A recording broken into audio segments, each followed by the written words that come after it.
Hello ഗീസ്, ഇന്നൊരു വ്ളോഗൊന്നുമല്ല കേട്ടോ. ഇന്ന് എനിക്കുണ്ടായ ഒരു തിരിച്ചറിവാണ് ഞാൻ പറയാൻ പോകുന്നത്. ഇന്നല്ല, കുറച്ച് ദിവസമായി ഈ തിരിച്ചറിവ് എനിക്ക് നന്നായിട്ട് ഇങ്ങനെ എൻ്റെ മനസ്സിൽ നിന്ന് ഇങ്ങനെ കുത്തുന്നു കേട്ടോ. അപ്പോൾ ഞാൻ വിചാരിച്ചു ഇവിടെ അങ്ങ് പറഞ്ഞിടാതെ ആർക്കെങ്കിലും ഉപകാരപ്പെടുമല്ലോ. അപ്പോൾ ഞാൻ പറഞ്ഞു വരുന്നത്, ലിയമോൾ ഇവിടെ കളിക്കുന്നുണ്ട്, അതാണ് സൗണ്ട് കേൾക്കുന്നത്. ഞാൻ പറഞ്ഞു വരുന്നത്, ഒരു വ്യക്തി നമ്മളോട് വേറൊരു വ്യക്തിനെ പറ്റി എന്തെങ്കിലുമൊക്കെ പറഞ്ഞു തരുന്നുണ്ടെങ്കിൽ അത് നമ്മൾ കണ്ണടച്ച് വിശ്വസിക്കാൻ പാടില്ല കേട്ടോ. കാരണം ആ ഒരു വ്യക്തിക്ക് മറ്റേ വ്യക്തിനെ പറ്റി എന്താ പറയുക, എന്തെങ്കിലും ഒരു ബാഡായിട്ടോ അല്ലെങ്കിൽ അവർ തമ്മിലുള്ള പ്രശ്നങ്ങളെ പറ്റിയിട്ടായിരിക്കും ഇപ്പുറം നിൽക്കുന്ന ആൾ നമ്മളോട് പറഞ്ഞു തരുന്നത്. അപ്പം നമ്മളോട് അതുപോലെ ആയിരിക്കില്ല ആര് വെക്കുന്നത്, ഇവർ കുറ്റം പറയുന്ന ആൾക്കാർ നമ്മളോട് നിൽക്കുന്നത്, മനസ്സിലായോ? പക്ഷേ ആദ്യം നമ്മളോട് ഇങ്ങനെ പറഞ്ഞു തരുന്ന ആളെ നമുക്ക് അത്രയും വിശ്വാസമാണ്, നമ്മളോട് അടുത്ത് നിൽക്കുന്ന വ്യക്തിയാണെന്ന് കരുതി നമ്മൾ അതെല്ലാം വിശ്വസിക്കും. പക്ഷേ ഈ ശത്രുക്കളും മിത്രങ്ങളാകാന്ന് പറയില്ലേ, അതുപോലെയായിരിക്കും കേട്ടോ.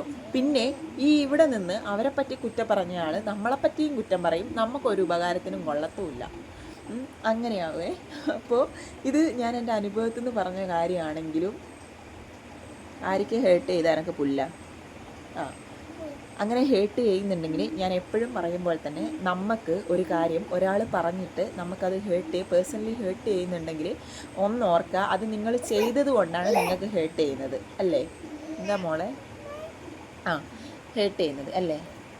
അപ്പോൾ ഹേർട്ട് ചെയ്താലും അനങ്ങാണ്ടിരിക്കുന്നതായിരിക്കും നല്ലത്. അപ്പോൾ ഓക്കെ, ബൈ. അപ്പോൾ ഒരാൾ പറയുന്നത് കേട്ട് മറ്റൊരാളെ സ്വഭാവം അതാണെന്ന് സ്വയം അങ്ങ് തീരുമാനിക്കാൻ പാടില്ല. നമ്മളോടെങ്ങനെ ഒരാൾ നിൽക്കുന്നോ, മറ്റൊരാളെ വായിന്ന് വേറൊരാളെ പറ്റി കേട്ട് കഴിഞ്ഞാൽ അത് തികച്ചും സത്യമാണെന്ന് ആരും വിശ്വസിക്കരുത്. നമ്മളെ അനുഭവം വെച്ച് നമുക്ക് എന്താണോ അവർ അത് വെച്ച് മാത്രം നമ്മൾ മുന്നോട്ട് പോവാം. സ്ക്രീൻ അങ്ങ് ഓഫായി പോയി ഇടക്ക്.